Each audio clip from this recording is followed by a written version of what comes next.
ಶ್ರೀನಿವಾಸ ಮೂರ್ತಿಗಳು ಎಳೆಯನ ಮಗನ ಮನೆಯ ಗೃಹಪ್ರವೇಶಕ್ಕೆ ಹೋಗಿ ಮತ್ತೆ ಮನೆಗೆ ಬಂದಾಗ 3 ಗಂಟೆಯಾಗಿತ್ತು. ರಾಜಿ, 1 ಲೋಟ ನೀರು ಕೊಡು ಎಂದು ಹೆಂಡತಿಯನ್ನು ಕೇಳಿದರು. ಊಟ ಮುಗಿಸಿ ಹೊರಗೆ ಬರುತ್ತಿದ್ದ ರಾಜಲಕ್ಷ್ಮಿ ಒಂದು ದೊಡ್ಡ ಲೋಟದಲ್ಲಿ ನೀರು ತಂದು ಕೊಟ್ಟರು. ಗೃಹಪ್ರವೇಶ ಚೆನ್ನಾಗಿ ಆಯಿತಾ? ಮನೆ ಹೇಗಿದೆ ಎಂದು ಮಾತನಾಡಿಸಿದರು. ಅರಮನೆ ತರಹ ಇದೆ, ತುಂಬ ದೊಡ್ಡ ಮನೆ. ಗಂಡ ಹೆಂಡತಿ 2 ಮಕ್ಕಳು ಇರುವುದಕ್ಕೆ ಇಷ್ಟು ದೊಡ್ಡ ಮನೆ ಬೇಕಾ ಅನಿಸುತ್ತಿತ್ತು ಎಂದು ಹೇಳಿದರು. ಯಾಕೆ, ಸುಬ್ಬರಾಯರು ಸೀತಮ್ಮ ಹೋಗಲೇ ಇಲ್ಲವಾ ಎಂದು ರಾಜಿ ಕೇಳಿದರು. ಅವರು, ನಾವು ನಮ್ಮ ಮನೆಯಲ್ಲೇ ಇರ್ತೀವಿ ಅಂತ ಮೊದಲೇ ಹೇಳಿದ್ರಂತೆ. ದೂರವಿದ್ದು ನಗ್ತಾ ನಗ್ತಾ ಇರೋದೇ ಒಳ್ಳೆಯದು. ಮೂರ್ತಿ, ಹಬ್ಬ ಹರಿದಿನಗಳಲ್ಲಿ ಒಟ್ಟಿಗೆ ಸೇರಬಹುದು. ಅವರು ಈಗಿನ ಕಾಲದವರು, ನಮ್ಮ ರೀತಿ ನೀತಿ ಅವರಿಗೆ ಸರಿ ಹೋಗಲ್ಲ ಅಂದಿದ್ದ ಸುಬ್ಬ ಎಂದು ಹೆಂಡತಿಯತ್ರ ಹೇಳಿದರು. ಒಂದು ರೀತೀಲಿ ಅವರು ಹೇಳುವುದು ಸರಿಯಾಗಿದೆ. ಅಂದಹಾಗೆ ಇವತ್ತು ಮಯೂರಿ ಫೋನ್ ಮಾಡಿದ್ದಳು ಎಂದು ರಾಜಿ ಹೇಳಿದರು. ಏನಂತೆ ಎಂದು ಮೂರ್ತಿಗಳು ಕೇಳಿದರು. ಅವರು ಮುಂದಿನ ತಿಂಗಳು ಇಂಡಿಯಾಕ್ಕೆ ಬರ್ತಿದ್ದಾರಂತೆ. ಅವರ ಮಗಳು ಸಾನ್ವಿಗೆ 3 ವರ್ಷ ತುಂಬಿತ್ತಂತೆ. ಮಕ್ಕಳು ಅಜ್ಜಿ ತಾತ ಹತ್ತಿರ ಬೆಳಿಬೇಕಮ್ಮ. ಅವರು ಇಂಡಿಯಾದಲ್ಲೇ ಬೆಳೆದರೆ ನಮ್ಮ ದೇಶದ ಸಂಸ್ಕೃತಿ ಪರಂಪರೆ ತಿಳಿದುಕೊಳ್ಳಬಹುದಲ್ಲವಾ ಅಂತ ಕೇಳಿದ್ದಳು ಎಂದು ಹೇಳಿದರು. ಆಗ ಮೂರ್ತಿಯವರು, ಎಲ್ಲೋ ಅವಳನ್ನು ಯಾವುದಾದರೂ ಕನ್ನಡ ಸಂಘದವರು ಭಾಷಣಕ್ಕೆ ಕರೆದಿರಬೇಕು. ಅಲ್ಲಿ ಮಾಡುವ ಭಾಷಣ ನಿನ್ನ ಮುಂದೆ ಮಾಡಿದ್ದಾಳೆ ಅಂತ ಉತ್ತರಿಸಿದರು. ಯಾಕ್ರೀ ಹಾಗಂತೀರಾ? ಅವಳಿಗೆ ನಮ್ಮ ದೇಶದ ಬಗ್ಗೆ ಅಭಿಮಾನ ಪ್ರೀತಿ ಇದೆ ರೀ. ಅವಳೇನು ಅಂತ ನನಗೆ ಗೊತ್ತು. ಆ ವಿಚಾರ ಚರ್ಚೆ ಬೇಡ, ಮೂರ್ತಿಗಳು ಕಟುವಾಗಿ ಹೇಳಿದರು. ನೊಂದ ಹೃದಯದ ಮಾತುಗಳು. ರಾಜಲಕ್ಷ್ಮಿ ಕಣ್ಣಂಚಿನಲ್ಲಿ ನಿಂತಿದ್ದ ಕಂಬನಿ ಒರೆಸಿಕೊಂಡರು. ಮೂರ್ತಿ ತಮ್ಮ ರೂಮಿಗೆ ಹೋಗಿ ಮಲಗಿದರು. ರಾಜಲಕ್ಷ್ಮಿ ಹಾಲಿನಲ್ಲಿದ್ದ ದಿವಾನ್ ಮೇಲೆ ಉರುಳಿಕೊಂಡರು. ಅವರ ಕಣ್ಣುಗಳು ಮನೆಯನ್ನು ಅವಲೋಕಿಸಿದವು. 20 ವರ್ಷಗಳಿಂದ ಇರುವ ಆ ಮನೆ ಅವರ ಸರ್ವಸ್ವವಾಗಿತ್ತು. ಗಂಡ ಹೆಂಡತಿ ಇಬ್ಬರು ದುಡಿಯುತ್ತಾ ಕಾಸಿಗೆ ಕಾಸು ಸೇರಿಸಿ ಕಟ್ಟಿಸಿದ ಮನೆಯಲ್ಲಿ ಇಟ್ಟಿಗೆ ಸಿಮೆಂಟ್ ಜೊತೆ ಅವರ ಬೆವರ ಹನಿಗಳು ಸೇರಿದ್ದವು. ಮೂರ್ತಿಗಳು ರಜೆ ಹಾಕಿ ತಾವೇ ಮುಂದೆ ನಿಂತು ಮನೆ ಕಟ್ಟಿಸಿದ್ದರು. ಮನು, ಮಯೂರಿ ಈ ಮನೆಯಲ್ಲಿಯೇ ಬೆಳೆದಿದ್ದರು. ಎಂತಹ ಚಂದದ ದಿನಗಳವು. ರಾಜಲಕ್ಷ್ಮಿ ಹಳೆಯ ನೆನಪಿನಲ್ಲಿ ಮುಳುಗಿ ಹೋದರು. ಮೂರ್ತಿಗಳು, ರಾಜಲಕ್ಷ್ಮಿ ಇಬ್ಬರು ಸರ್ಕಾರಿ ಪ್ರೌಢಶಾಲೆಯ ಉಪಾಧ್ಯಾಯರುಗಳು. ಇಬ್ಬರಿಗೂ ಹೇಳಿಕೊಳ್ಳುವಂತಹ ಆಸ್ತಿ ಇರಲಿಲ್ಲ. ಇಬ್ಬರೂ ಸೇರಿ ಬ್ಯಾಂಕಿನಿಂದ ಸಾಲ ತೆಗೆದುಕೊಂಡು ಮನೆ ಕಟ್ಟಿಸಿದ್ದರು. ಚಿಕ್ಕದಾಗಿದ್ದರೂ ಚೊಕ್ಕದಾದ ಮನೆ. ಮಕ್ಕಳು ಹೈಸ್ಕೂಲ್ ದಾಟುತ್ತಿದ್ದಂತೆ ಮಹಡಿ ಮೇಲೆ 2 ರೂಮು ಹಾಕಿಸಿದ್ದರು. ಮಕ್ಕಳನ್ನು ಹೆಚ್ಚು ಓದಿಸಬೇಕು ಅನ್ನುವುದಷ್ಟೇ ಅವರ ಕನಸಾಗಿತ್ತು. ಮನೋಹರ MBBS ಓದಲು ಬಯಸಿದ್ದ. ಮೈಸೂರು ಮೆಡಿಕಲ್ ಕಾಲೇಜಿನಲ್ಲಿ MBBS ಓದಿದ. MS ಮಾಡುತ್ತೇನೆಂದು ಅಮೆರಿಕಕ್ಕೆ ಹೋದವನು MS ಮುಗಿಯುತ್ತಿದ್ದಂತೆ ಗ್ರೇಸಿಯನ್ನು ಮದುವೆಯಾಗಿದ್ದ. ಗ್ರೇಸಿ ಇಂಡಿಯಾಕ್ಕೆ ಒಮ್ಮೆಯೂ ಬಂದಿರಲಿಲ್ಲ. ಕ್ರಮೇಣ ಮನು ಬರುವುದು ಕಡಿಮೆಯಾಗಿತ್ತು. ನಂತರದ ದಿನಗಳಲ್ಲಿ ಅವನೊಡನೆ ಸಂಪರ್ಕವೇ ತಪ್ಪಿಹೋಗಿತ್ತು. ಮಯೂರಿ BEಗೆ ಸೇರಿದಳು. ಅವಳು ಅಣ್ಣನಂತೆ ಬುದ್ಧಿವಂತೆ. ನಾನು ಫಾರಿನಿಗೆ ಹೋಗಲ್ಲ, ಇಂಡಿಯಾದಲ್ಲಿ ಇರುವವನನ್ನೇ ಮದುವೆಯಾಗಿ ಇಲ್ಲೇ ಇದ್ದು ನಿಮ್ಮನ್ನು ನೋಡಿಕೊಳ್ಳುತ್ತೇನೆ ಎಂದಿದ್ದಳು. ಅವಳಿಗೆ ಒಳ್ಳೆಯ ಕಂಪನಿಯಲ್ಲಿ ಕೆಲಸವೂ ಸಿಕ್ಕಿತು. ಮೂರ್ತಿಗಳು ಒಳ್ಳೆಯ ಹುಡುಗನನ್ನೇ ಹುಡುಕಿದ್ದರು. ರಾಮರಾವ್ ಪೋಸ್ಟ್ ಮಾಸ್ಟರ್ ಆಗಿ ನಿವೃತ್ತರಾಗಿದ್ದರು. ಅವರ ಹಿರಿಯ ಮಗನೇ ರಘು. ಅವನು ಇಂಜಿನಿಯರ್. ಅವನಿಗೆ ಒಬ್ಬ ತಮ್ಮ, ಇಬ್ಬರು ತಂಗಿಯಂದಿರು ಇದ್ದರು. ಒಬ್ಬ ತಂಗಿಗೆ ಮದುವೆಯಾಗಿತ್ತು. ಮಯೂರಿ ಇಷ್ಟಪಟ್ಟು ರಘುವನ್ನು ಮದುವೆಯಾಗಿದ್ದಳು. ಅವರ ಮನೆ ಇದ್ದಿದ್ದು ಬನಶಂಕರಿಯಲ್ಲಿ. ಮೂರ್ತಿಗಳು ಇದ್ದಿದ್ದು ರಾಜಾಜಿನಗರದಲ್ಲಿ. ಪ್ರತಿ ಶನಿವಾರ ಮಯೂರಿ ತಂದೆ ಮನೆಗೆ ಬರುತ್ತಿದ್ದಳು. ಸಾಯಂಕಾಲ ರಘು ಬಂದು ಊಟ ಮಾಡಿಕೊಂಡು ಅವಳನ್ನು ಕರೆದೊಯ್ಯುತ್ತಿದ್ದ. ಹೀಗೆ 1 ವರ್ಷ ಕಳೆದಿತ್ತು. ಒಂದು ದಿನ ಇದ್ದಕ್ಕಿದ್ದಂತೆ ಮಯೂರಿ ಬಾಂಬ್ ಸಿಡಿಸಿದ್ದಳು. ಅಮ್ಮ, ಅಪ್ಪ, ರಘುಗೆ ಅಮೆರಿಕದ ಕಂಪನಿಯೊಂದರಲ್ಲಿ ಕೆಲಸ ಸಿಕ್ಕಿದೆ. ರಘು ಹೋಗುತ್ತಾರಾ ಅಂತ ರಾಜಲಕ್ಷ್ಮಿ ಕೇಳಿದರು. ಹೋಗುವುದೋ ಬೇಡವೋ ಅಂತ ಯೋಚಿಸುತ್ತಿದ್ದಾರೆ ಅಮ್ಮ. ರಘು ತಮ್ಮ ರವಿ BSc ದಾಟಿಲ್ಲ. ರಮ್ಯಾಳ ಮದುವೆ ಆಗಬೇಕು. ಅದಕ್ಕೆಲ್ಲ ಹಣ ಬೇಡವಾ?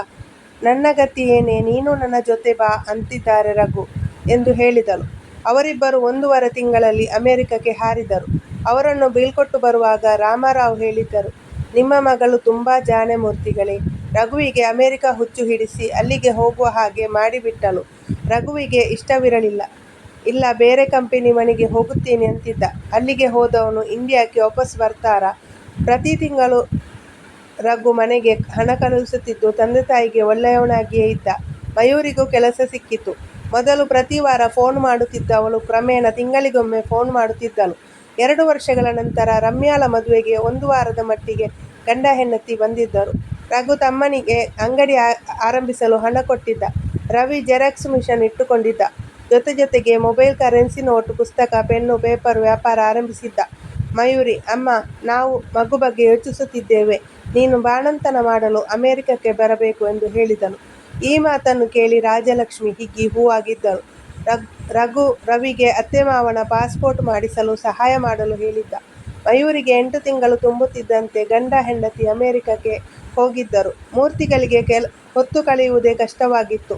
ಅವರು ಮಗಳಿಗೆ ಡೆಲಿವರಿ ಆಗುತ್ತಿದ್ದಂತೆ ವಾಪಸ್ಸಾಗಿದ್ದರು. ನಂತರ ರಾಜಲಕ್ಷ್ಮಿಗೆ ಕಷ್ಟ ಶುರುವಾಗಿತ್ತು. ಮಯೂರಿ ಪ್ರತಿ ವಿಷಯಕ್ಕೂ ಆಕ್ಷೇಪಿಸುತ್ತಿದ್ದಳು. ಅಮ್ಮ, ಹೆಚ್ಚಾಗಿ ಅಡುಗೆ ಮಾಡಬೇಡ, ವೇಸ್ಟ್ ಆಗುತ್ತೆ. ಅಮ್ಮ, ಜೋರಾಗಿ ಟಿವಿ ಹಾಕಬೇಡ, ಡಿಸ್ಟರ್ಬ್ ಆಗುತ್ತೆ. ನಾನು ಹೇಳಿದ ಅಡುಗೆ ಮಾಡು, ನಿನಗೆ ಇಷ್ಟವಾಗಿದ್ದು ಮಾಡಬೇಡ. ಅಮ್ಮ, ಕೈಕಾಲು ತೊಳ್ಕೊಂಡು ಮಗುನ ಮುಟ್ಟು, ಇನ್ಫೆಕ್ಷನ್ ಆಗುತ್ತೆ. ಅಮ್ಮ, ವಾರಕ್ಕೊಂದು ಸಲ ಅಪ್ಪನಿಗೆ ಫೋನ್ ಮಾಡು ಸಾಕು ಎಂದೆಲ್ಲ ಹೇಳುತ್ತಿದ್ದಳು. ಮಗುವಿಗೆ ತಿಂಗಳಾಗುತ್ತಿದ್ದಂತೆ ರಘು ಸೋದರತ್ತೆ ಬಂದಿದ್ದರು. ಆಕೆ ಅಮೆರಿಕದ ನ್ಯೂಯಾರ್ಕ್ಗೆ ಹತ್ತಿರದಲ್ಲೇ ಇದ್ದರು. ರಘು ಅವರನ್ನು ಕರೆತಂದಿದ್ದನು. ಅವರು ಬಂದ ದಿನವೇ ಮಯೂರಿ: ನಿಮ್ಮಮ್ಮ ರೆಸ್ಟ್ ತೆಗೆದುಕೊಳ್ಳಲಿ, ನಾನೇ ಬಾಣಂತನ ಮಾಡುತ್ತೀನಿ ಎಂದಿದ್ದರು.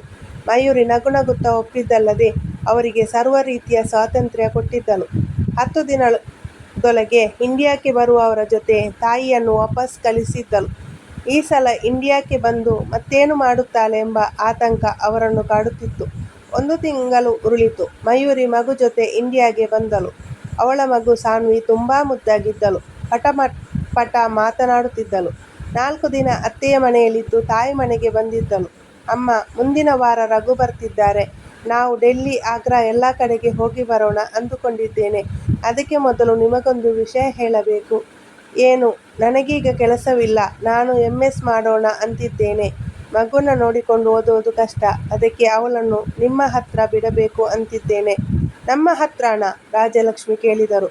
ಹೌದಮ್ಮ. ಮಯೂರಿ: ನಮಗೆ ಯೋಚಿಸಲು ಟೈಮ್ ಬೇಕು. ನೀವು ಟೂರ್ ಮುಗಿಸಿಕೊಂಡು ಬನ್ನಿ, ಮೂರ್ತಿ ಹೇಳಿದರು.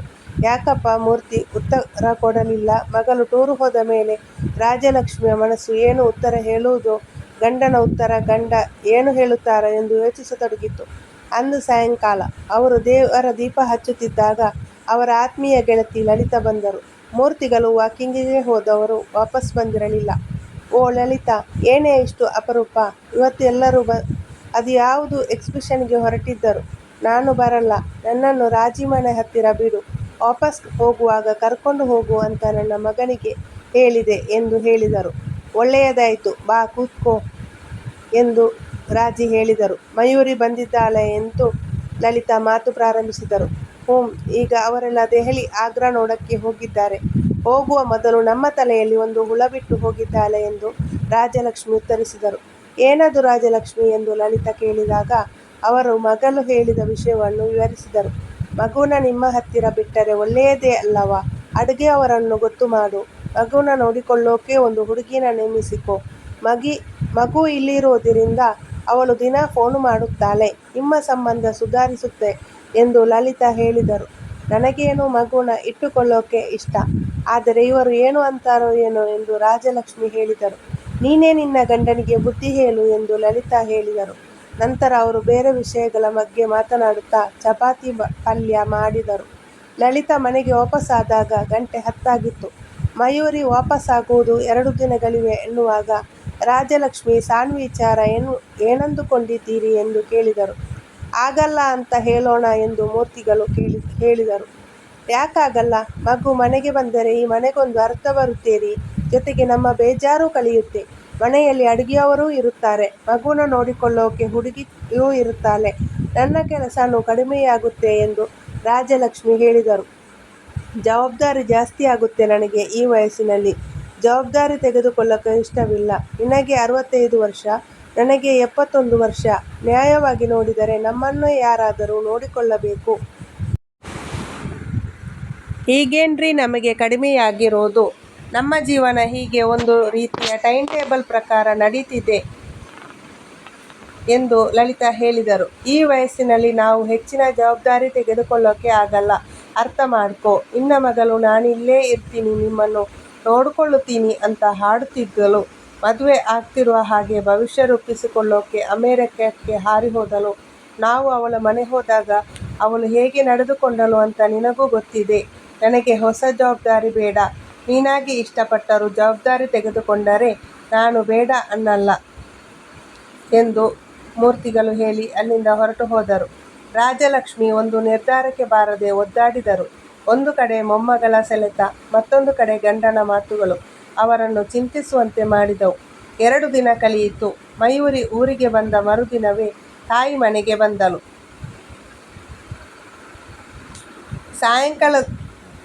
ಸಾಯಂಕಾಲವಾದರೂ ತಂದೆ ತಾಯಿ ಸಾನ್ವಿಯ ಮಾತು ಆಡದಿರುವುದು ನೋಡಿ ಅವಳಿಗೆ ಆಶ್ಚರ್ಯವಾಯಿತು. ಸಾಯಂಕಾಲ ಕಾಫಿ ಕುಡಿದ ನಂತರ ಮಾತನಾಡುತ್ತಾ ಕುಳಿತಿದ್ದಾಗ ಮಯೂರಿ ಕೇಳಿದಳು, ಅಪ್ಪ, ಸಾನ್ವಿ ವಿಚಾರ ಏನು ಮಾಡಿದ್ದೀರಿ? ನಿಮ್ಮ ಅಮ್ಮನ ಮಾತು ಕೇಳಮ್ಮ ಎಂದು ಮೂರ್ತಿಗಳು ಹೇಳಿ ಎದ್ದು ಹೊರಗೆ ಹೋದರು. ಅಮ್ಮ, ಅಪ್ಪ ಯಾಕೆ ಹಾಗಂತಿದ್ದಾರೆ ಎಂದು ಮಯೂರಿ ಅಮ್ಮನನ್ನು ಕೇಳಿದಳು. ನಿರ್ಧಾರ ನನಗೆ ಬಿಟ್ಟಿದ್ದಾರಮ್ಮ. ಅವರು ಈ ವಿಚಾರದಲ್ಲಿ ಮಧ್ಯಪ್ರವೇಶಿಸುವುದಿಲ್ಲ ಎಂದು ಹೇಳಿದ್ದಾರೆ. ಸರಿ ಅಮ್ಮ, ನೀವೇ ಹೇಳಿ. ಸಾನ್ವಿನ ಯಾವಾಗಲಿಂದ ಬಿಡಲಿ? ನಮಗೆ ಮಗುನ ನೋಡಿಕೊಳ್ಳಕ್ಕೆ ಆಗಲ್ಲ ಮಯೂರಿ. ನಮಗೂ ವಯಸ್ಸಾಗಿದೆ. ನಮ್ಮನ್ನೂ ಯಾರಾದರೂ ನೋಡಿಕೊಳ್ಳಬೇಕು ಎಂದು ತಾಯಿ ಹೇಳಿದರು. ಏನಮ್ಮ ಹೀಗಂತೀಯ? ಅಡುಗೆಯವರನ್ನು ಗೊತ್ತು ಮಾಡುತ್ತೀನಿ. ಮಗುನ ನೋಡಿಕೊಳ್ಳೋಕೆ ಯಾರನ್ನಾದರೂ ನೇಮಿಸುತ್ತೇನೆ. ನಿನಗೇನು ಕಷ್ಟವಾಗಲ್ಲಮ್ಮ ಎಂದು ಮಯೂರಿ ಹೇಳಿದಳು. ಅಡುಗೆಯವರ ಹಿಂದೆ ನಾನು ಇರಲೇಬೇಕಾಗುತ್ತದೆ. ಮಗುನ ಯಾರು ಎಷ್ಟು ಚೆನ್ನಾಗಿ ನೋಡಿಕೊಂಡರೂ ಜವಾಬ್ದಾರಿ ನಮ್ಮದೇ ತಾನೆ. ಇಷ್ಟು ದಿನ ಮಕ್ಕಳ ಜವಾಬ್ದಾರಿ ಆಯಿತು. ನೀವಿಬ್ಬರು ಜೀವನದಲ್ಲಿ ಸೆಟಲ್ ಆಗಾಯಿತು. ಇನ್ನು ನಾವು ರಾಮಕೃಷ್ಣ ಅಂತ ಇರ್ತೀವಿ ಬಿಡು ಎಂದು ರಾಜಲಕ್ಷ್ಮಿ ಮಯೂರಿಗೆ ಹೇಳಿದರು. ನೀನೇ ಹೀಗಂದರೆ ಹೇಗಮ್ಮ ಎಂದು ತಾಯಿನ ಪ್ರಶ್ನಿಸಿದಳು. ಹೌದು ಮಯೂರಿ, ವಯಸ್ಸಾದ ಮೇಲೆ ನಮ್ಮನ್ನು ಯಾರು ನೋಡಿಕೊಳ್ಳಲು ಇಲ್ಲದೆ ಇರುವಾಗ ನಮ್ಮನ್ನು ನಾವೇ ನೋಡಿಕೊಳ್ಳಬೇಕು. ವಯಸ್ಸಾದ ಮೇಲೆ ತಂದೆ ತಾಯಿನ ಮಕ್ಕಳು ನೋಡಿಕೊಳ್ಳಬೇಕು ಅಂತಾರೆ. ನಮ್ಮ ಮನೆಯಲ್ಲಿ ಅದು ಸಾಧ್ಯವಾಯಿತಾ ಅಮ್ಮ? ಮನು ಬಗ್ಗೆ ಹೇಳುತ್ತಿದ್ದೀಯಾ ಎಂದು ಮಯೂರಿ ಕೇಳಿದಳು. ಆಗ ಅವರು, ಅಮ್ಮ, ಮನು ಒಬ್ಬನನ್ನೇ ಯಾಕಮ್ಮ ದೂರಲಿ? ಹೋದ ವರ್ಷ ನಿಮ್ಮ ತಂದೆ ಬಿದ್ದು ತೊಡೆಮೂಳೆ ಮುರಿದು ಆಸ್ಪತ್ರೆಯಲ್ಲಿ ಇದ್ದಾಗ ಯಾರು ಬಂದು ಮಾಡಿದರಮ್ಮ? ನಾನೇ ಮನೆಗೆ ಆಸ್ಪತ್ರೆಗೆ ಓಡಾಡಬೇಕಾಯಿತು. ಅಕ್ಕಪಕ್ಕದವರು ಸಹಾಯ ಮಾಡಿದ್ದರಿಂದ ನನಗೆ ನಿಮ್ಮ ತಂದೆನ ನೋಡಿಕೊಳ್ಳುವುದು ಕಷ್ಟವಾಗಲಿಲ್ಲ. ಮಯೂರಿಗೆ ಕಪಾಳಕ್ಕೆ ಹೊಡೆದಂತೆ ಆಯಿತು. ಅಮ್ಮ, ನನಗೆ ನಿಮ್ಮ ಬಗ್ಗೆ ಕಾಳಜಿ ಇಲ್ಲವೇನಮ್ಮ? ಆದರೆ US ನಿಂದ ತಕ್ಷಣ ಬರಕ್ಕೆ ಆಗಲ್ಲ. ಅಷ್ಟು ಸುಲಭವಾಗಿ ರಜವೂ ಸಿಗಲ್ಲ ಎಂದು ಹೇಳಿದಳು. ನಿಮ್ಮ ಮಾವ ಆಸ್ಪತ್ರೆಯಲ್ಲಿದ್ದಾಗ ರಘು ಬಂದು ಹೋದರಲ್ಲ, ಅವರ ಕಂಪನಿಲಿ ಬೇಗ ರಜೆ ಕೊಡುತ್ತಾರೆ ಅಂತ ಕಾಣಿಸುತ್ತೆ. ಮಯೂರಿ ಮಾತನಾಡಲಿಲ್ಲ. ಅಪ್ಪ ಆಸ್ಪತ್ರೆಯಲ್ಲಿದ್ದಾಗ ರಘು ವಾರದ ಮಟ್ಟಿಗಾದರೂ ಹೋಗಿ ಬಾ ಎಂದು ಒತ್ತಾಯಿಸಿದ್ದ. ಆದರೆ ಅವಳೇ ಸುಮ್ಮನಿದ್ದಳು. ಅಮ್ಮ ನೋಡ್ಕೊತಾರೆ, ನೀವು ವರಿ ಮಾಡ್ಕೋಬೇಡಿ ಎಂದಿದ್ದಳು. ಕ್ರಿಸ್ಮಸ್ ಟೈಮಿನಲ್ಲಿ ರಜೆ ಸಿಕ್ಕಾಗಲೂ ಅವರು ಈಜಿಪ್ಟ್ ನೋಡಲು ಹೋಗಿದ್ದರು. ತಾಯಿ ತಂದೆಯರನ್ನು ತಾನು ಉದಾಸೀನ ಮಾಡಿದ್ದೇನೆ ಎಂಬ ಪ್ರಶ್ನೆ ಅವಳನ್ನು ಕಾಡಿತು. ಮಕ್ಕಳು ತಂದೆ ತಾಯಿ ಜೊತೆ ಬೆಳೆಯಬೇಕು. ನಿನ್ನ ಗಂಡನ ದೂರದ ಕಸಿನ್ ಮೀರಾ ಅಲ್ಲೇ ಇದ್ದಾರಲ್ಲ, ಅವರ ಸಹಾಯದಿಂದ ಮಗುನ ನೋಡಿಕೊಳ್ಳೋಕೆ ಯಾರನ್ನಾದರೂ ಗೊತ್ತು ಮಾಡಿಕೋ ಎಂದು ತಾಯಿ ರಾಜಲಕ್ಷ್ಮಿ ಮಯೂರಿಗೆ ಹೇಳಿದರು. ಆಗಲಿ ಅಮ್ಮ ಎಂದು ಮಯೂರಿ ಸೋತ ಧ್ವನಿಯಲ್ಲಿ ಹೇಳಿದಳು. ನನ್ನ ಉತ್ತರ ಕೇಳಿ ಬೇಜಾರು ಮಾಡ್ಕೋಬೇಡ. ನಮ್ಮ ಜೀವನ ಹೇಗೋ ನಡೀತಿದೆ. ಈ ವಯಸ್ಸಿನಲ್ಲಿ ಬದಲಾವಣೆಗೆ ಹೊಂದಿಕೊಳ್ಳುವುದು ಕಷ್ಟವೇ ಎಂದು ಮಗಳಿಗೆ ರಾಜಲಕ್ಷ್ಮಿ ಸಮಾಧಾನ ಮಾಡಿದರು. ಮಯೂರಿ ತಾಯಿಯ ಕೈ ಹಿಡಿದು ನಕ್ಕಳು. ಅವಳ ಕಣ್ಣಂಚಿನಲ್ಲಿ ನೀರಿತ್ತು. ಅವಳು ಮುಂದೆ ತನ್ನ ತಂದೆ ತಾಯಿಯನ್ನು ಚೆನ್ನಾಗಿ ನೋಡಿಕೊಂಡಳು. ಸ್ನೇಹಿತರೆ, ಈ ಕತೆ ನಿಮಗೆ ಇಷ್ಟವಾಗಿದ್ದರೆ ಈ ವಿಡಿಯೋವನ್ನು ಲೈಕ್ ಮಾಡಿ, ಸಬ್ಸ್ಕ್ರೈಬ್ ಮಾಡಿ, ಶೇರ್ ಮಾಡಿ. ಮುಂದಿನ ವಿಡಿಯೋದಲ್ಲಿ ಒಂದು ಸುಂದರವಾದ ಕಥೆಯೊಂದಿಗೆ ಸಿಗೋಣ. ಧನ್ಯವಾದಗಳು.